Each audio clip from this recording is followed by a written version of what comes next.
এই মুহূর্তে আমরা এসে উপস্থিত হয়েছি বজবজের জমাদার পাড়ায়। সেই ভাইরাল রাস্তা আজকে শুধু রাস্তা নয়, এটি এখন তৈরি হয়েছে ট্যুরিস্ট স্পট। আমরা দেখাবো আপনাদেরকে বিটিভি নিউজের পর্দায় বিশেষ প্রতিবেদন হিসাবে।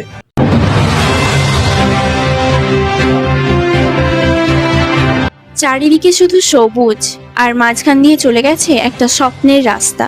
জমাদার পাড়ার এই রাস্তা যেন জলা জমির বুক চিরে এগিয়ে গেছে। দুপাশে ফসলের মাঠ, মাথার উপর নীল আকাশ। এই মনোরম পরিবেশের টানেই রোজ শয়ে শয়ে মানুষ ছুটে আসে, কেউ ছবি তুলতে, কেউ মন ভালো করতে, কেউ প্রকৃতির মাঝে এক টুকরো শান্তি খুঁজতে। সোশ্যাল মিডিয়ায় ভাইরাল এই সবুজের মাঝের রাস্তা আজ বিটিভি নিউজের ক্যামেরায়। বলরামপুর চিংড়ি পোতা। রাস্তা ভাইরাল কেন জানি না, প্রথমে এসেছি ঠিক বলতে পারছি না। আমাদের বাড়ি এখানে, মানে আমরা এখানে ঘুরছি, আমরা দেখছি যে লোকজন আসছে, বহু দূর থেকে লোক আসছে দেখতে আসে, ওই জন্য আমরা এলাকায় আছি, আমরা এই ঠাঁই পড়ে আছি। আর কি করবো, কত দূর থেকে মানুষ বেড়াতে আসছে? তো অনেক দূর থেকে, এই মিঠাপুর থেকে আসছে, এদিকে চটা, আকড়া, এদিকে তুমি ধরো বজবজ, শামপুর। এখন সেই সন্ধ্যে 7টা পর্যন্ত। আর যে দোকান প্রশিক্ষণ হয়েছে, এই এখন রাত 9টা 9:30 পর্যন্ত খোলা থাকে। এই যে দোকান প্রশিক্ষণ আছে না, রাত 9টা 9:30 পর্যন্ত খোলা থাকে। আমরা মিডিয়াপুর সন্তোষপুর। কোথা থেকে?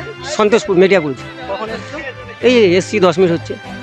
এখানে কি কি পাওয়া যাচ্ছে, কেন ভাইরাল একটু বলুন। এই জায়গাটা পরিবেশটা খুবই ভালো, চারদিকে নিরিবিলি জায়গা, মানুষ যেরকমই চাই সেরকমই জায়গা, খুবই ভালো জায়গা। জায়গাটা ভাইরাল হয়ে আছে, এখন ট্রেন্ডিংয়ে চলছে, সেই জন্যই আমরা ঘুরতে এসেছি। কি নাম তোমার? আমার নাম শেখ আশিক ইকবাল। দাদা, আপনার এখানে কি কি পাওয়া যাচ্ছে আজকের এই যে ভাইরাল রাস্তায়? ভাইরাল রাস্তায় আজকে ভাইরাল চা আছে, ঘুগনি আছে। ভাইরাল আমার ফালতু চা, কিন্তু নামটা ফালতু, কিন্তু খেলে পরে বুঝতে পারবে যে ফালতু কি ভালো, বুঝতে পারছো তো। তারপরে চানা চটপটি আছে, স্যান্ডউইচ আছে, ডিম সিদ্ধ আছে, পেয়ারার চাট আছে, পাঁপড় আছে।